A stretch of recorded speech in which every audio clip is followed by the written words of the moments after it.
By the time we left Finn and Kath at the hospital, Brendan and I couldn't be bothered going for a surf. It was hot enough, but seeing Finn took up every ounce of energy. Even a swim seemed like too much effort. I wanted to go home or to Gran's, wherever home was now, and stare into space. Brendan must have felt the same because the way he looked at me and sighed. "Do you really want to go for a swim, Tom?" said it all. So we were back in the car driving. Another great weekend. The jail run or the hospital run, take your pick. "How do you reckon he was?" asked Brendan. "Dunno." "Come on, Tom. He must have noticed something. You haven't seen him in a while." I wrapped my hand around my jaw. "He's starting to remember stuff." "You mean about the accident?" "Mostly before, I think." "Be weird, losing a huge chunk out of your memory." "Be good," I thought. "He was conscious the whole time, wasn't he?" Brendan asked. "Pretty much." I swallowed hard. My hand ran down to my throat and held it tightly. "He was lucky to have you there, Tom, even if he doesn't remember." I gazed out the window. "I'm glad he doesn't remember," I mumbled. The lady who counselled Matt, Snorter and me said when the memories come back, let them in, look at them, then move on. But I didn't want to let them in. Why would I want to hear or see that stuff again? The fear in Finn's eyes, the empty stare of Luke, the way Nicole looked like she was sleeping. Or what about the sound of Finn whispering, "I can't feel nothing," over and over again? The police siren coming down the track, the metal cutters as they hacked away at the car, Daniel sobbing and chucking in the bushes. No thanks, I could do without those memories. Running towards the car, running into the headlights, running into the silence of death. "Daniel!" I screamed, throwing myself out of the Statesman before it had even stopped. "Daniel!" I could see the silhouette of Daniel's body running into the bushes like a silver light streaking through the trees. "Daniel, stop!" "Leave him," Matt yelled, his footsteps fast behind me. "We've got to get to the others." The Statesman burned off. "Snorter!" I cried. "He can't get a fucking phone signal." I heard Matt's voice crack through heavy breath. "He's trying to ring an ambulance." Shit! Running to the car seemed to take forever, but when we got there, I stopped. What were we going to do? Matt seemed to know. I followed him as he frantically moved around the mangled wreck, trying to get a look in the cracked and shattered windows. "Stay there," he shouted, running around to the side of the car that had smashed into the ground, the blue metal folded around the tree. A muffled noise like a cry was coming from inside. I don't know how. I still didn't know if Finn was even in the car, but instantly I knew that sound was him. "Finn? Finn? Finny, is that you?" But while my voice called to Finn, my head shrieked for Daniel. "Daniel! Where's Daniel? Why is he running away? Come back. We need you. I need you. You can't leave me here on my own. Come back." "Fuck!" Matt started to scream. "Fuck! Fuck! No! No! No!" The shriek of Matt's discovery rang through the black night sky. We held on to each other, our sobs and choking breath not the only sounds to be heard. For louder than us, much louder, was the piercing silence of the dead. I'd never seen a dead person, but Luke and Nicole were so still, there was no mistaking it. "Tom!" The muffled cry again. "Finn?" Matt and I searched the wreck. "Finn! Finn!" It seemed so crazy, but we couldn't see him in the car. The seats, the steering wheel, the windscreen, the bonnet, the doors, the roof, the whole car was crushed into itself, yet the headlights still shined on the ghost gums up ahead. We only had his voice to guide us. "Here!" he tried to call. "I'm under here." "Finn!" I could just see the top of Finn's head poking out of what was probably one of the back doors. It was like he was lying on the floor, the seats and metal crushed on top of him. At least down there he couldn't see the others. Nicole, her head resting gently on her shoulder, and Luke sitting quietly, staring into nothingness. I crouched on the ground so I didn't have to look at them. Gently I touched the top of Finn's head. "I'm here, Finn," I choked, frantically trying to swallow my sobs. "I'm here." I ran my hand across his hair, touching the sticky wet blood like jelly on my fingers. "Oh, shit! Shit!" I cried, wiping my hands on my jeans. I can't feel nothing," Finn moaned. "Nothing." "Can you feel that?" I placed my palm firmly over the top of his head. "Can you feel that, Finn?" "Kind of," he whispered. "It's okay, mate." I didn't believe those words, but I kept saying them because I didn't know what else to say. "It's okay, Finny. It's okay. Help will be here soon." "Daniel?" His voice was shaking. What about the... It's okay, Finn." I wept. I couldn't answer that question. "It's okay. Everything's okay." Somewhere in the bush, hard to say how far away, I could hear the painful sound of groaning, retching sobs. It was Daniel, but I couldn't go to him. Part of me wanted to, the other part didn't. I knew I had to stay with Finn, stay with the mess Daniel had made. Yet a voice inside of me was screaming, "He's alive, he's alive, Daniel's alive." Other sounds came in the distance. Sirens, Police rescue and ambulances following the statesman down the track. "They're coming," Matt shouted, running towards the noise. "I can hear them, Tom. They're coming. They're coming." It was almost morning by the time they cut Finn out of the car, the metal cutters breaking the laugh of the kookaburras as dawn shed its light on the damage that had been done. I sat with Finn nearly the entire time, talking, trying to comfort him, even though the terror I felt inside threatened to choke and steal my words. Every now and then Finn didn't answer, and as panic overtook me, the paramedic explained calmly that Finn was drifting in and out of consciousness. The rescue blokes had cut away enough metal for the paramedics to put in drips and tubes, and enough for me to see the fear in Finn's eyes. Nicole and Luke had been taken away, but Finn wasn't aware of that, thank God. Dad had arrived, and in the distance I'd been conscious of him and the police trying to coax Daniel out of the bush. I saw them leave in a police car. I think they said they were going to the hospital. I wanted to stay with Finn. No one seemed to mind. More police arrived, and some of them crouched down on the ground whispering about tyre marks. Some took Matt and Snorter away. Someone even drove the statesman. I didn't know if they'd taken the fellas home or to the hospital or where. People were telling me things, but they made no sense. I just sat there with Finn, stroking his hair, watching it happen around me, listening to the paramedics who every now and then would whisper words like spinal and injury. "It's okay, Finn. It's okay." I wept over and over. "It's okay." The atmosphere after a weekend of visits hung like a black cloud over Gran's kitchen. At least there was some noise to buffer it, even if it was Gran's voice complaining about the price of lamb and that no one knew how to grow a decent tomato. "The boys are back," she announced as we walked in. "How's Finn doing?" "Not too bad," answered Brendan, heading to the fridge. "Yeah?" And it was back to tiptoeing and pretending. Brendan didn't want to say how bad Finn really was because it had upset Dad and it wasn't his fault. But then Dad couldn't tell Brendan, or probably anyone for that matter, what state Daniel was in because the general consensus was that Daniel deserved what he got. I left them to their game and wandered down the hall. The door to the oldies' room was just open, and through the hinges I could see Mum sitting on the bed, probably planning her 25th attempt at coming back to life. After she'd seen Daniel, you'd always notice a spring in her step. Well, it was really a plod, but at least she was vertical. Sometimes it lasted a day. Once it lasted 2, until she decided it was all too hard, surrendered, and headed back under the covers to the preferred horizontal position. I stood there waiting for the invitation.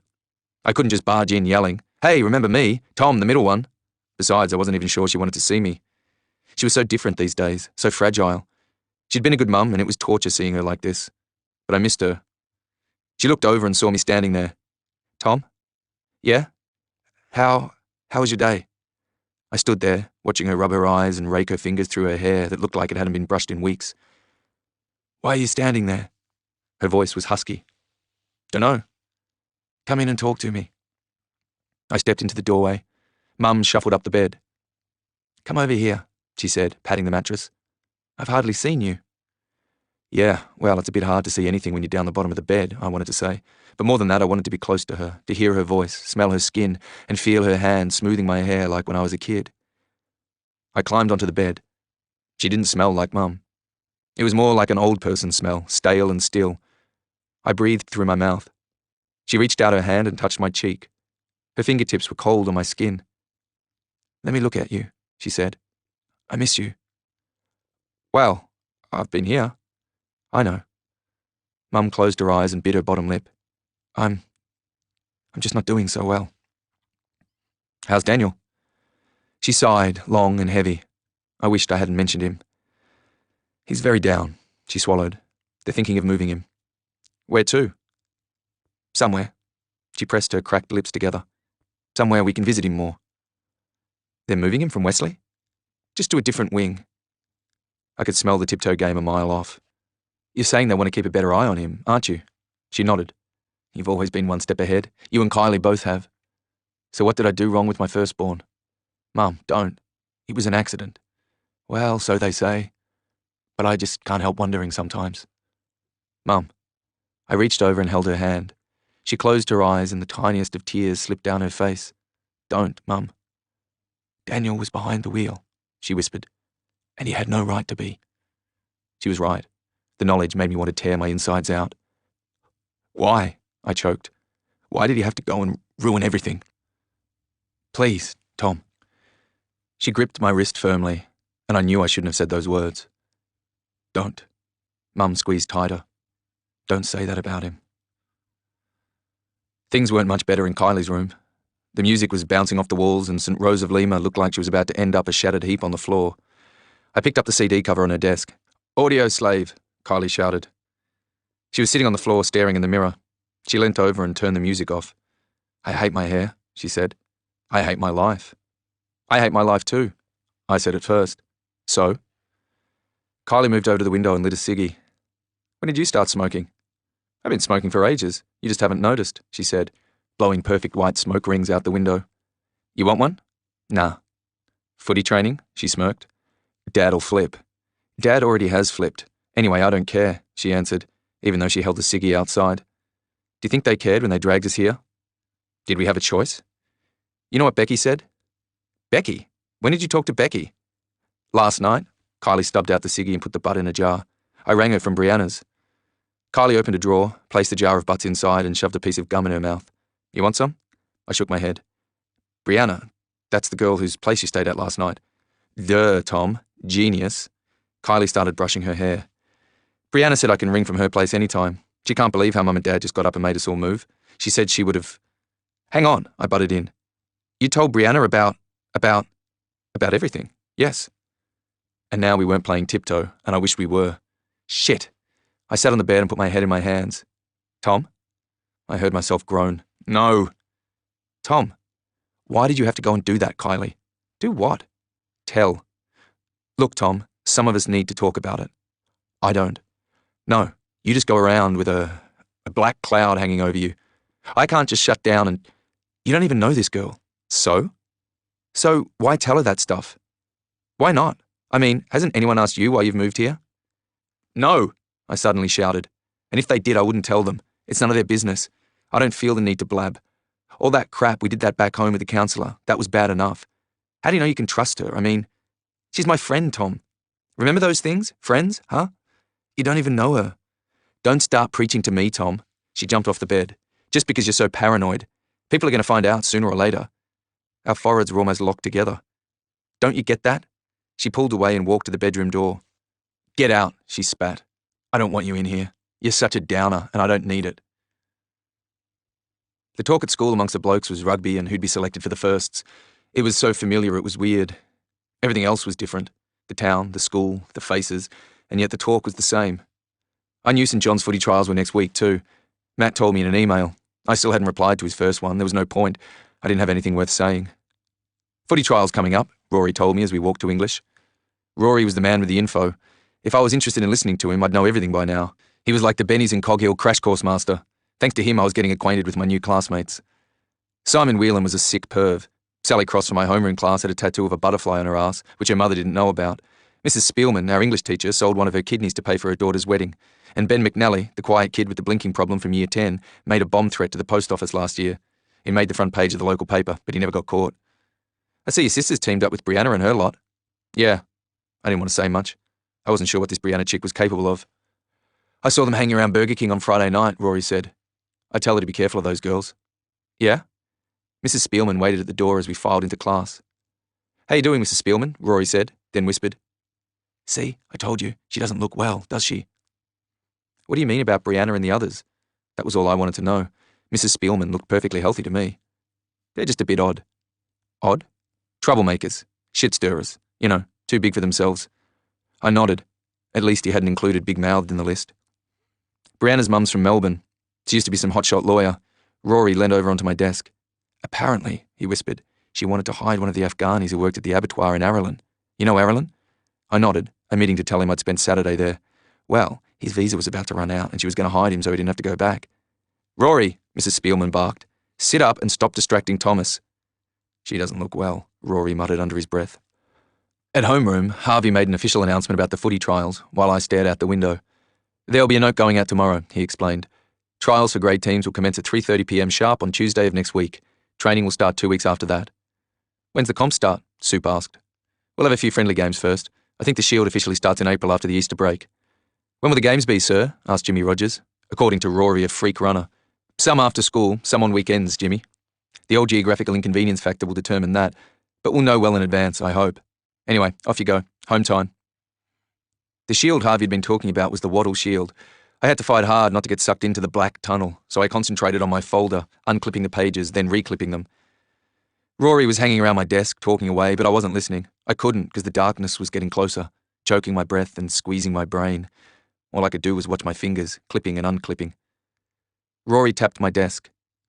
"So see you there," he said. "Yep." My heart was pumping overtime.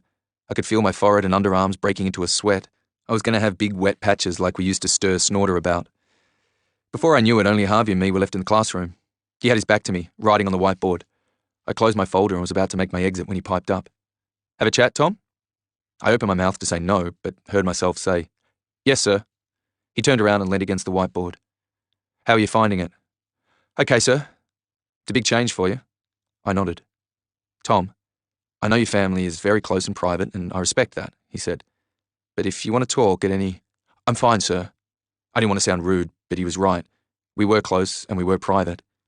I didn't want him thinking I'd hung back because I wanted to talk to him. I started to back out of the room, but he kept on. "Looks like you've got to know some of the fellas." "Yeah." Da-da-da-da-da. "Rory's a good bloke. He'll look after you." I nodded. "He plays 5'8" too." Harvey looked at me, waiting for me to say something. "But what?" "Oh, great, sir. It'll be just like Daniel and me." It was torture. Being force-fed Grand's lamb's fry would be better. He wasn't going to stop, so I let him talk and I shut down, just managing to nod and grunt enough to keep him off my scent. "Well, I won't keep you," he finally said. "I'm glad you're meeting them." "Huh?" "You know where it is, don't you? Probably been there 1,000 times." I wasn't sure if Harvey was asking me one of those rhetorical questions. "Just past the southbound servo." I must have been looking blank. "The pool?" He frowned at me. "Isn't that where you're meeting?" "Oh? Yeah." That's what Rory had been telling me at the end of homeroom. "The pool. Yeah. Thanks, sir." The pool was a piss hole, but what else was I going to do? It was a better option than going back to Gran's. She had some prayer group going on until 6 p.m. "G'day," said the bloke at the turnstiles. I recognised him from the tip game. He'd played for the north side. $1.80, he said. Student rate. I dug around in my pocket for some change. "You're Brendan's nephew, aren't you?" "Yeah." I kept my head down, sorting through my change on the counter. "You living here now?" "Yep." I was short 20 cents. He swiped the change off the counter into his palm. "You living at St. Marg's?" "Yeah." "Moved from—" "Mum Billy," I grunted. "That's right." I looked up. His bloodshot eyes were staring into my face. "So you reckon I should let you into this pool?" I opened my mouth. "Hey? Do ya?" The sound stuck somewhere in my throat. "Here goes," I thought. "Just joking, mate," he chuckled. "You're only 20 cents short. I'm not going to call the cops." You're sweating like a pig, buddy." He handed me a token. "In you go. You look like you could do with a dip." "Yeah, thanks." "First time swimming here?" "Yeah." "Don't open your eyes.